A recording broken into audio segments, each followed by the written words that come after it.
Welcome to triple S சமையல். இன்றைக்கி soya இது பெரிய சைஸ் எடுத்திருக்கேன். இதை வச்சு கட்லெட் பண்ண போகிறேன். இதை வேக வச்சுட்டேன். இந்த பாருங்கள், ஒரு கப்பளவு இந்த சைஸில் ஒரு கப்பளவு வேக வச்சிட்டேன். கலக்ஸ் எடுத்திருக்கேன். இதை மிக்சியில் தூள் பண்ணி எடுத்துக்குவேன். இதையும் நல்லா வேக வச்சு எடுத்துட்டேன். தண்ணி ஈர்த்துட்டு ஃபுல்லாக கொஞ்சம் தண்ணியாக இருக்குது. தண்ணி மொத்தத்தையும் ஈர்த்துட்டு பாருங்கள், தண்ணி இருக்குது. அந்த தண்ணியெலாம் ஈர்த்துட்டு இதையும் மிக்சியில் அரைக்கணும். அப்புறம் இது கூட என்னெல்லாம் போடுறேன்னு காமிக்கிறேன் பாருங்கள் உங்களுக்கு. இங்கே பாருங்கள், மீன் மேக்கரை அரைச்சிட்டேன். கெலக்ஸியும் பாருங்கள் தூள் பண்ணி வச்சிட்டேன். இப்போ இந்த மீன் மேக்கரை கடாய் பற்ற வச்சு கேஸில் சும்மா லைட்டாக இந்த தண்ணி இருக்குது, அந்த தண்ணி போகிற வரலும் நம்ம கொஞ்சமாக எண்ணெய் எதுவுமே ஊற்றக்கூடாது. லைட்டாக இதை கொஞ்சம் லைட்டாக வதக்கி எடுத்துடணும். வதக்கி எடுத்துகிட்டு இதில் என்னெல்லாம் மசாலா போடுறேன்னு காமிக்கிறேன்.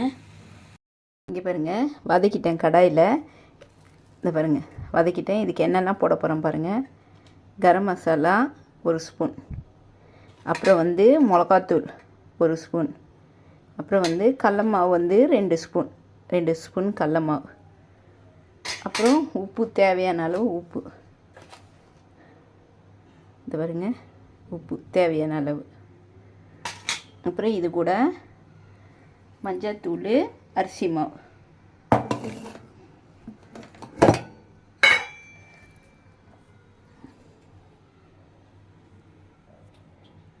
இந்த பாருங்க, அரிசி மாவு 2 ஸ்பூன் போட்டிருக்கேன்.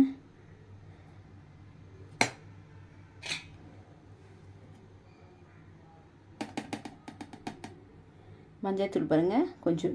இதெல்லாத்தையும் பிசைஞ்சிட்டு உங்களுக்கு காமிக்கிறேன் பாருங்கள். இங்கே பாருங்கள், கட்லெட் பிடிச்சி வச்சுட்டேன். இதில் கொத்தமல்லி போட்டிருக்கேன், சொல்ல மறந்துட்டேன். கொத்தமல்லியும் கருவேப்பிலையும் கொஞ்சம் கொஞ்சம் போட்டுக்கோங்க கிள்ளி. இந்த பாருங்கள், உங்களுக்கு தேவையான அளவு ஷேப்பில் அழகாக இது பண்ணிக்கோங்க. இந்த பாருங்கள், அப்புறம் கலக்ஸ் மிக்சியில் தூள் பண்ணி வச்சுருக்கேன். இங்கே பாருங்கள், கார்ன்ஃப்ளவர் மாவு கடாயில் கரைச்சி வச்சுருக்கேன்.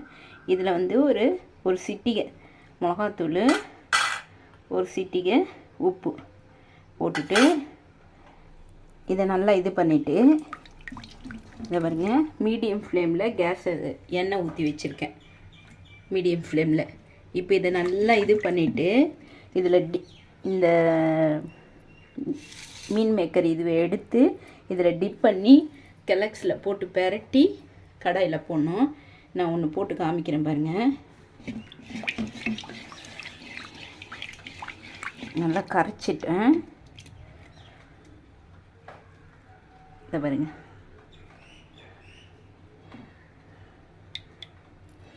எடுத்துட்டு இதை பாருங்கள், கெலக்ஸில் போட்டு பெரட்டிடணும். எல்லா சைடும் அது ஒட்டணும் அந்த கெலக்ஸு. இப்போது மீடியம் ஃப்ளேமில் தான் வச்சுருக்கேன். இதை வறுத்துட்டு உங்களுக்கு தட்டில் வச்சு காமிக்கிறேன் பாருங்கள். இங்கே பாருங்கள், மீன் மேக்கர் கட்லெட் ரெடி ஆயிடுச்சு. இந்த டிஷ்ஷு உங்களுக்கு பிடிச்சிருந்தா லைக் பண்ணுங்கள், ஷேர் பண்ணுங்கள், சப்ஸ்கிரைப் பண்ணுங்கள், பெல் பட்டனை டிங்குன்னு வச்சுருங்க. Thank you very much.